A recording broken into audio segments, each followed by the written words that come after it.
tikangoma tuto tikuda pluto ndi busy for you, busy wematiu munhu wenyama usabe wamutrasta.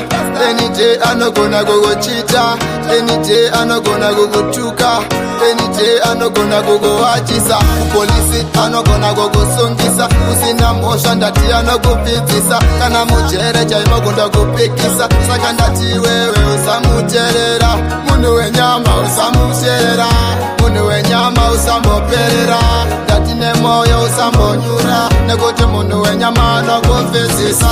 Munhu wenyama usamuteerera, munhu wenyama usamuteerera, munhu wenyama anokunyengera, after vanogona kukutengesa.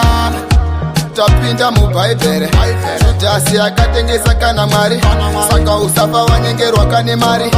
Iwewe chingoziya kuti kuna Mwari. Inzwa mucholo italolo, inzwa mucholo italolo, usapinda nemoyo chingoita lolo. Uchiziya kuti wakasikwa na mama na teji, wakasikwa uri one, saka chingoita rako uri wega kapatani. Saka ndati usateerera vananingi, ndati soona moyo ndewepingi. Munhu wenyama usamuteerera, munhu wenyama usamboperera, ndati nemoyo usambonyura, nekuti munhu wenyama anokupfidzisa. Munhu wenyama usamuteerera, munhu wenyama usamuteerera, munhu wenyama anokunyengera, after vanogona kukutengesa. Saka chingoita zvako wega, uchingoita fanika sindoka, zvimwe musiri chaita zvoga, iwewe chingoita rako swaga. Nangwe vakati uri saka, iwewe chingoimba ojera ukatuma roga, ngati iwewe wabva wasiyana kane njuka, uchingoita life yako iwe uri woga.